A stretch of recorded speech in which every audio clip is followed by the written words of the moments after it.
Hello, I am Aniket from Tarkashastra Academy. MBA CET 2023 is now just round the corner. 2-3 दिन बचे हैं. अभी what are the last minute tips or what are the mock or exam related tips that you need to follow to avoid silly mistakes?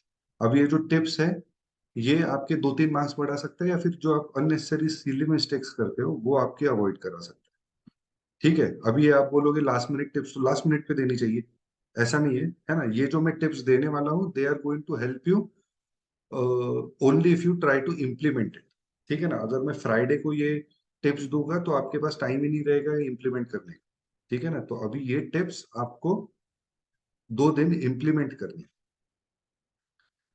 If you are planning to start your MBA entrance exam preparation, connect with us on the numbers given in the description of the video, and we'll take the process forward from there. Coming to our topic, what are the last minute tips that you need to follow? ठीक है. ये general tips है. ठीक है. फिर mock related tips हम बाद में डिस्कस करेंगे. पहले एग्जाम रिलेटेड या फिर लास्ट मिनट टिप्स जो हम बोलते हैं. Carry your admit card, pen, photo ID ये सब लेके जाओ. है ना. बहुत बुरा होगा कि अगर आप कोई चीज लेके नहीं गए और उसकी वजह से एग्जाम नहीं देने. ये सबसे बुरा रीजन हो सकता है आप एग्जाम नहीं देने का. ठीक है ना. आपका एडमिट कार्ड अच्छे से पढ़ो एंड मेक श्योर कि आप 15-20 मिनट उसमें डालोगे तो आपको सब कुछ समझ में आ जाए. ठीक है. नेक्स्ट थिंग, अभी आखिरी के 2-3 दिन टॉपिक वाइज प्रिपरेशन छोड़ दो. ठीक है. टॉपिक वाइज प्रिपरेशन मतलब अगर आपका टाइम स्पीड डिस्टेंस वीक है तो वीक है. वो अभी 2 दिन में नहीं इंप्रूव होने वाला है ना. वो जो 6 महीने से साल भर से नहीं इंप्रूव हुआ अभी वो 2 दिन में इंप्रूव नहीं होने वाला है. तो अभी टॉपिक वाइज प्रिपरेशन का कोई फ्रूटफुल रिजल्ट नहीं आने वाला है. ठीक है. Take a mock in your slot. ये सबसे ज्यादा इंपॉर्टेंट है ना. अगर आपका मॉर्निंग स्लॉट में एग्जाम है तो मॉर्निंग स्लॉट में मॉक दो. आफ्टरनून स्लॉट में एग्जाम है तो आफ्टरनून स्लॉट में मॉक दो. क्यों? Your mind needs to function properly in that time. ठीक है. मतलब अगर जनरली जो स्टूडेंट्स 10-11 बजे सो के उठते हैं और उनका मॉर्निंग स्लॉट है तो आप डायरेक्टली उस दिन जाके ये नहीं एक्सपेक्ट कर सकते हो कि मैं बेस्ट परफॉर्म करूंगा क्योंकि आपका माइंड को वैसी ट्रेनिंग नहीं हुई. ठीक है. एक बहुत ही छोटी सी चीज है but try to do it. जो आपका एग्जाम का डे है वैसे ही आपका आगे के 2 दिन वैसे ही फॉलो करने की कोशिश करो. Next, daily 2 मॉक्स might be harmful. है ना. इससे आपका अननेसेसरी एग्जॉशन होगा. 2-2 मॉक्स दोगे उससे बेटर एक मॉक दो और अच्छे से उसको एनालाइज करो. ठीक है. 2 मॉक्स दोगे एग्जॉशन होगा. अगर कम स्कोर आ गया तो और रात को नींद नहीं आएगी एंड इट विल मतलब जो सब कुछ प्रिपेयर किया है वो कॉन्फिडेंस लो हो जाएगा. ठीक है.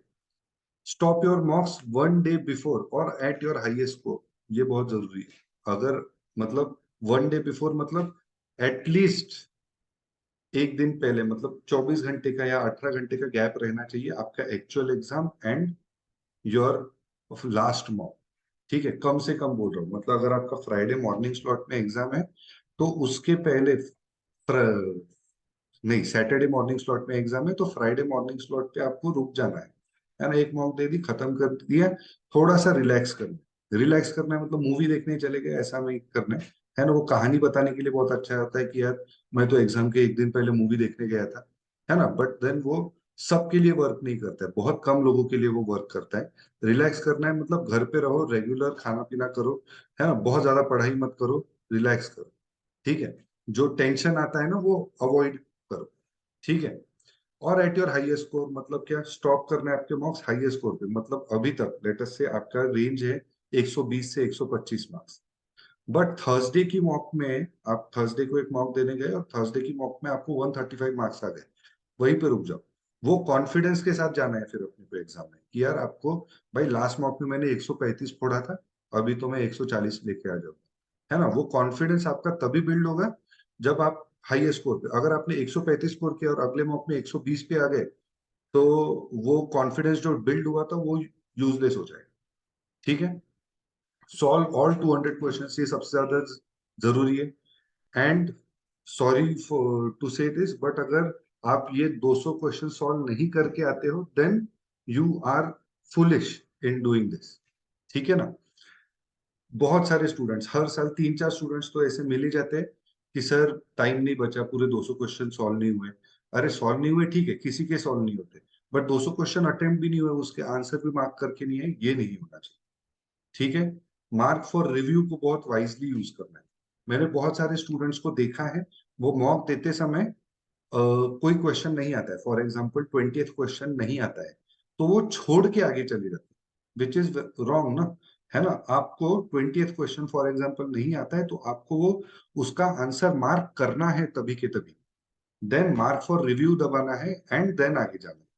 क्योंकि अगर आगे जाके टाइम नहीं बचा to solve that question, at least वो क्वेश्चन मार्क तो रहेगा, है ना। ऐसा नहीं हो जाएगा कि आपको फिर से टाइम निकालना पड़ेगा एंड में to come back to that particular question to mark the answer.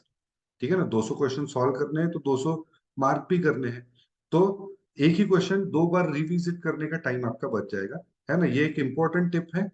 आप 20-25 सेकेंड ही बचाओगे, बट अगर आपने मान के चलो 10 क्वेश्चन ऐसे छोड़ दिए कि मैं बाद में सॉल्व करूंगा, है ना, तो वो 10 क्वेश्चन के अगर आपने उसका आंसर मार्क करके नहीं रखा है तो उसके ऊपर आपको फिर से आना पड़ेगा।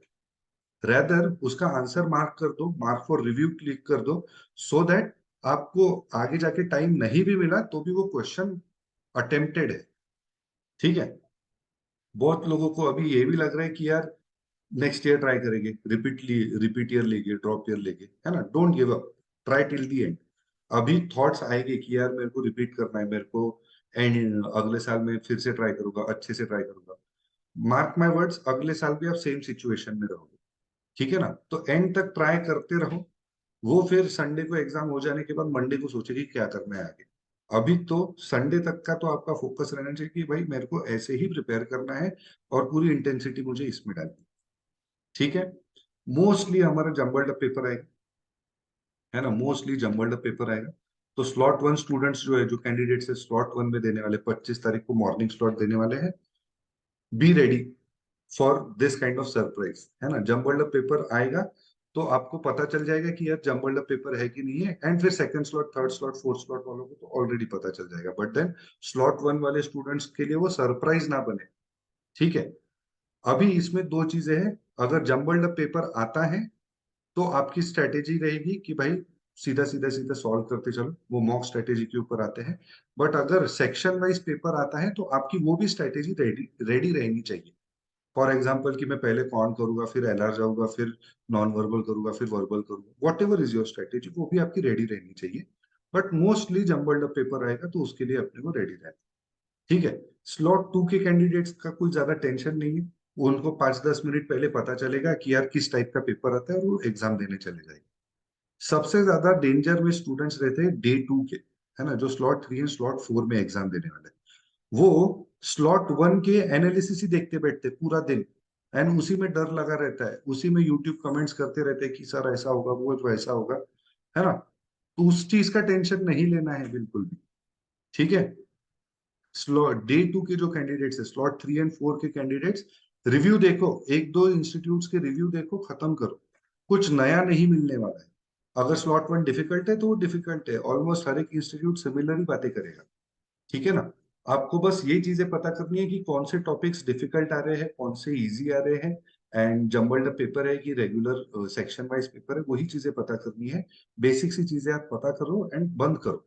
क्योंकि मैंने देखा है बहुत सारे स्टूडेंट्स को जो डे टू में एग्जाम देने जाते हैं और डे वन में पूरे सारे मतलब 10-12 इंस्टीट्यूट्स के रिव्यूज देखते हैं, how was the paper and कैसे टैकल करना है, ये करना है, वो करना है, वो देखते रहते हैं, है ना। अननेसेसरी ये चीज के पीछे पड़ोगे तो आपका ही टेंशन बढ़ेगा, एंड जो चीज आप कॉन्फिडेंस के साथ जाने वाली हो शायद वो कॉन्फिडेंस नहीं रहे। ठीक है ना, तो ये सबसे इंपॉर्टेंट है, ये अवॉइड करना ही करना है। ठीक है। नाउ मॉक और एग्जाम रिलेटेड टिप्स। अभी जम्बल्ड अप पेपर के भी दो पैटर्न्स होते हैं। एक जम्बल्ड अप पेपर आएगा जिसमें सेक्शंस जम्बल्ड अप रहेगी, बट क्वेश्चंस ग्रुप में रहेंगे। फॉर एग्जांपल आरसी के 5 क्वेश्चन है तो वो एक साथ आ गए। ठीक है। अगर पजल के 5 क्वेश्चन है तो वो एक साथ आ गए, इनपुट आउटपुट के 5 क्वेश्चन है तो वो एक साथ आ गए। ठीक है ना। तो उस केस में तो जैसे आपका गट फीलिंग है कि ये क्वेश्चन सॉल्व करना चाहिए नहीं करना चाहिए, वो आप उसके हिसाब से सॉल्व। बट एक दूसरा टाइप का जम्बल्ड अप पेपर आता है जिसमें for example 10th question RC पे है, फिर सेम आरसी पे 20th क्वेश्चन है, फिर सेम आरसी पे 80th क्वेश्चन है, एंड सेम आरसी पे 160th क्वेश्चन है। तो इन दीज केसेस आपको आरसी नहीं सॉल्व करना, सिंपल है। क्यों? क्योंकि 10वें क्वेश्चन पे आपने आरसी पढ़ लिया, उसके बाद आपने दूसरे क्वेश्चन सॉल्व किए, 20वें क्वेश्चन पे आपको फिर से आरसी पढ़ना पड़ेगा क्योंकि वो याद नहीं रहेगा। ठीक है।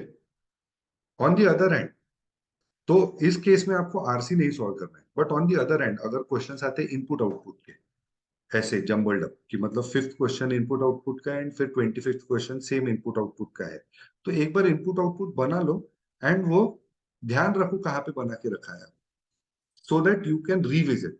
पजल्स का भी सेम, अगर आप पजल्स सॉल्व कर रहे हो, मतलब एक मान के चलो 7th क्वेश्चन पजल का है, फिर 15th क्वेश्चन पजल का है, फिर 33rd क्वेश्चन पजल का है, एक बार आपने पजल सॉल्व कर लिया तो वो पजल है आपके पास तैयार, फिर आपको बस क्वेश्चंस मार्क करने हैं। ये चीज आप आरसी के साथ नहीं कर सकते हो, आरसी आप लिख के नहीं रखने वाले, आप तो अपने माइंड में रहेगा। ठीक है ना। बट वो पजल्स एंड इनपुट आउटपुट के क्वेश्चंस प्रॉपरली मार्क करके रखो। फॉर एग्जाम्पल, अगर आप कोई एक पर्टिकुलर पजल सॉल्व नहीं करते हो, मतलब फॉर एग्जांपल फ्लोर अरेंजमेंट का पजल आ गया है, फ्लोर अरेंजमेंट का puzzle 3rd question floor arrangement का था, 47th क्वेश्चन फ्लोर अरेंजमेंट का था, है ना, बट आपने वो सॉल्व नहीं किया है, बट वो आप मार्क करके रखो कि यार यस, ये मेरे मार्क क्वेश्चन है, ये मेरे मार्क क्वेश्चन है, ये पर्टिकुलर पजल के आगे जाके अगर मैं सॉल्व करूंगा तो मेरे को क्वेश्चन ढूंढने की जरूरत नहीं पड़नी चाहिए। ठीक है ना। इसीलिए वो मार्क फॉर रिव्यू बहुत अच्छे से यूटिलाइज करना है। ठीक है। Read the data of data interpretation properly, ये बहुत ज्यादा जरूरी है। मतलब क्यों? क्योंकि अगर आपने पहले क्वेश्चन में डेटा इंटरप्रिटेशन का डेटा प्रॉपरली पढ़ लिया, ठीक है, तो आगे जाके second question of data interpretation आपको पता रहना चाहिए कि मेरे को कहाँ पे जाके कौन सा डेटा ढूंढना है, मेरे को फिर से पूरा टेबल या चार्ट या पाई चार्ट जो कुछ भी है वो फिर से पढ़ने की जरूरत नहीं पड़नी चाहिए। ठीक है। एक बहुत कॉमन चीज, read the instructions in VA and LR properly. For example, कभी कभी सेंटेंस करेक्शन में they ask you to find out which of the following part has the error, या फिर वो पूछते which of the following part does not have the error, और which of the spelling is correct and which of the spelling is not correct, है ना। तो वैसे instructions आपको पढ़ने पड़ेंगे थोड़े बहुत। ठीक है ना, पूरे पढ़ने की जरूरत नहीं है, बट क्रिस्प में ब्रीफ में आप पढ़ सकते हैं। एलआर में भी सेम। फॉर एग्जांपल सिलोजिज्म में आपको एक क्वेश्चन आएगा, which of the following conditions follow, और which of the following conclusions follow, and which of the following conclusions does not follow. तो वो आपको कंडीशन डायरेक्शन प्रॉपरली पढ़ने पड़ेगा। ठीक है। एंड एक और इंपॉर्टेंट चीज, आपको एक्सेप्ट करना पड़ेगा दिल से कि यार ये मेरा पर्टिकुलर सेक्शन, मेरा कौन सेक्शन अच्छा नहीं, I generally don't score good in कौन सेक्शन, या फिर मेरा इनपुट आउटपुट अच्छा नहीं है, जनरली मेरे इनपुट आउटपुट सही नहीं होते, वो आपको एक्सेप्ट करना पड़ेगा, वहां पे क्वेश्चन को छोड़ना पड़ेगा, है ना। जैसा मैं हमेशा कहता हूँ, how well you solve the question is important, but how well you leave the question is equally important. ठीक है। तो आपको एक्सेप्ट करना पड़ेगा। मैंने बहुत सारे स्टूडेंट्स को देखा है कि यार इनपुट आउटपुट मेरा सॉल्व होता नहीं है, बट मेरे को दिल में एक आवाज आती है कि यार शायद आज सॉल्व हो जाएगा, एंड उसके पीछे आप 2-3 मिनट इन्वेस्ट कर देते हो, फिर वो सॉल्व होता नहीं है ना। तो वो एक्सेप्ट करो कि यार मेरा ये क्वेश्चन नहीं सॉल्व होता है, मेरे ये पर्टिकुलर सेक्शन मेरा वीक है, तो इसके क्वेश्चन मेरे को छोड़ने पड़ेंगे, एंड छोड़ के आप आगे बढ़ना पड़ेगा, तो ही आप अच्छे से जो क्वेश्चंस में आप, जो टॉपिक्स में आप अच्छे हो, वो टॉपिक्स के क्वेश्चन पे आप टाइम इन्वेस्ट कर पाओ। ठीक है। सो मेक श्योर कि आप ये सारी चीजें फॉलो करो, एंड टेंशन नहीं लेना है। अब ये मेरे को बोलना बहुत आसान है, आपको फॉलो करना बहुत डिफिकल्ट है। मुझे पता है the pressure which you are going through, क्योंकि हम भी कुछ साल पहले, 6-7 साल पहले हम भी स्टूडेंट्स थे, हमको भी पता है कि यार क्या प्रेशर रहता है, कि भाई किस प्रेशर से एक स्टूडेंट जाता है। मेरे को बोलना बहुत आसान है कि आप ऐसा करो, टेंशन मत लो, चिल करो, है ना, बट ये आपको फॉलो करना पड़ेगा। मुझे पता है ये डिफिकल्ट रहेगा, बट ये फॉलो करोगे तो शायद थोड़ा सा वो मेंटल टफनेस आ जाएगा और मेंटल पीस रहेगा, जिससे आप 2-3 मार्क एक्स्ट्रा स्कोर कर लो। ठीक है। करना डिफिकल्ट है, बोलना बहुत आसान है, मुझे पता है, बट ट्राई करो फॉलो करने का, हो गया तो बहुत अच्छी चीज है। ठीक है। और कोई आपको डाउट है, इफ यू फील कि हमने कुछ मिस किया है और कुछ चीज आपके ऊपर आपको इनपुट चाहिए, connect with us on any one of these 3 social media platforms. हम कुछ इनपुट अगर पॉसिबल है हमारे तरफ से तो हम देंगे, और you can visit our website tarkashaastra.co.in। Thank you so much. जय हिंद, बेस्ट ऑफ लक।